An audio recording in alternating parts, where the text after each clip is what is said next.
বলছে সোনার হরিণ আমি চাই। মায়েদের একটা অস্ত্র আছে, সেই অস্ত্রটা মায়েরা প্রয়োগ করেন তখন যখন স্বামীরা শোনে না। স্বামী বলছেন এটা ঠিক নয়, বিবাহ বার্ষিকে তুমি আমাকে এটা দিলে না, বাস চোখের জল শুরু করলো, কাঁদতে শুরু করে দেয়। রামচন্দ্র বিহ্বল হয়ে পড়লেন যে চোখের জল ফেলছে, তখন রামচন্দ্র বাধ্য হচ্ছেন। লক্ষ্মণকে দায়িত্ব দিয়ে গেলেন, তুমি রক্ষা করো। লক্ষ্মণ রেখা দিলেন, মানেন না। ওই যে গীতাতে আজকে পড়লাম আমরা, ধ্যায়ত বিষয়ান পুংস সঙ্গস্তেষু উপজায়তে সংজাত সংজায়তে কামা কামাৎ ক্রোধ অভিজায়তে ক্রোধাৎ ভবতি সন্মোহ সন্মোহাৎ স্মৃতি বিভ্রম স্মৃতির ভংসাৎ বুদ্ধির নাশ বুদ্ধির নাশাৎ প্রণশ্যতি। লক্ষ্মণ মা সীতার কি দেখে চিনেছিলেন? গলার হার, কানের দুল, হাতের বাউটি। কি দেখে মা বোনেরা, গ্রাম বাংলার মা বোনেরা কি দেখে চিনেছিলেন? একটু বাড়িতে পড়বেন রামায়ণ, পায়ে নুপুর দেখে চিনেছিলেন। এহেন লক্ষণকে সীতাও অনেক উল্টো পাল্টা কথা বলেছেন, চিন্তা করা যায় না। এটাই হচ্ছে আমাদের গীতার সেই শ্লোকের উদাহরণ। মানুষের যার প্রতি লোভ হবে, সেই লোভটাকে বাধা দিলে তখন ক্রোধ হয়।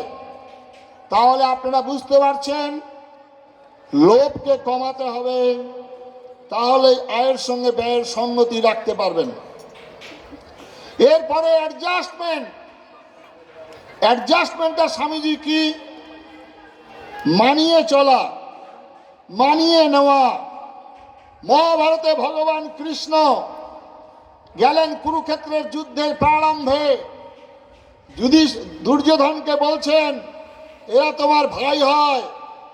কুরুক্ষেত্রের কথা বলছিলেন এখানকার বক্তারা,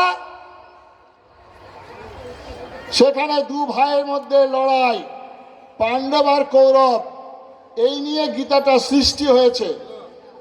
তো কৃষ্ণ সেখানে গেলেন, যে কৃষ্ণকে যারা সমালোচক যুদ্ধবাজ বলেন, ইনি ভারতের ভগবান। এই কৃষ্ণ গেলেন, বললেন তারা তোমাদের ভাই হয়, ন্যায্য তো অর্ধেক অংশ পাবে, তুমি না অর্ধেক অংশ দাও। দুর্যোধন তো একদম ভীষণভাবে রেগে উঠেছেন। তারপরে কৃষ্ণ হাত জোর করে বলছেন আরে 5টা গ্রাম দাও। কি বলেছিল? বিনা যুদ্ধে নাহি দেব সুচাগ্র মেদিনী। যুদ্ধ হলো ভয়ঙ্কর, ধ্বংস হয়ে গেল।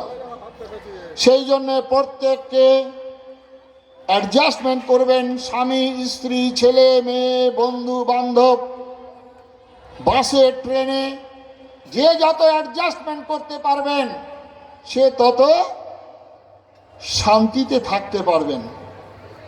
অ্যাডজাস্টমেন্ট কর। এরপরে কি করবেন? এরপরে হচ্ছে আপনাদের মুখের ভাষা।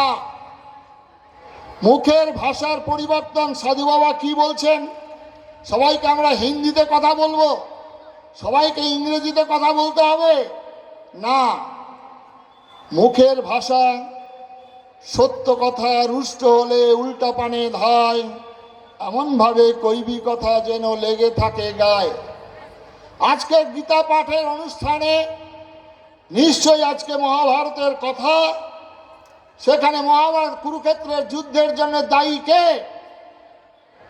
আপনাদের চিন্তা করতে হবে।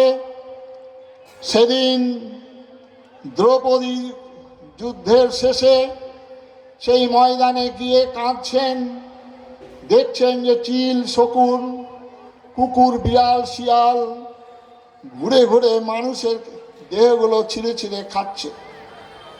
দ্রৌপদী সেখানে কাঁদছেন, কৃষ্ণ গেলেন সেখানে। কৃষ্ণকে দেখে দ্রৌপদী খেদ প্রকাশ করছেন, হে কৃষ্ণ সর্বশক্তিমান, হে কৃষ্ণ তুমি সর্বজ্ঞ, হে কৃষ্ণ তুমি অন্তর্যামী, তোমার ইচ্ছা ছাড়া ধূলিকণা গাছের পাতা নড়ে না, তোমার ইচ্ছা ছাড়া ধূলিকণা ওড়ে না।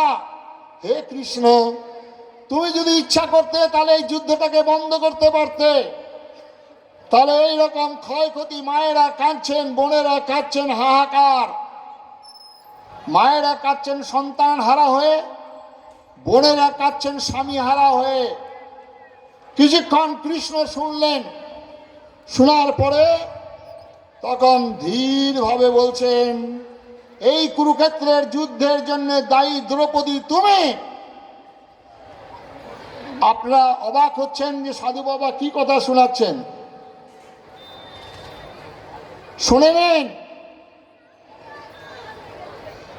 প্রথম ভুল করেছেন দ্রৌপদী। স্বয়ংবর সভায় পৃথিবীর বিভিন্ন রাজন্যবৃন্দকে আমন্ত্রণ জানিয়েছেন। গেটে যদি লেখা থাকতো, আজকে যেমন গীতা জয়ন্তীর গেটে লেখা আছে, আপনারা চন্দনের ফোঁটা সাথে বই নিয়ে এসেছেন। গেটে যদি লেখা থাকতো এখানে জন্ম পরিচয় লাগবে, প্রথম কোন দেশের রাজা, রাজ্যের সীমানা কতটা, এই গেটে লেখা যদি থাকতো তাহলে সেই দিন কর্ণ সেই স্বয়ংবর সভায় প্রবেশ করতেন না।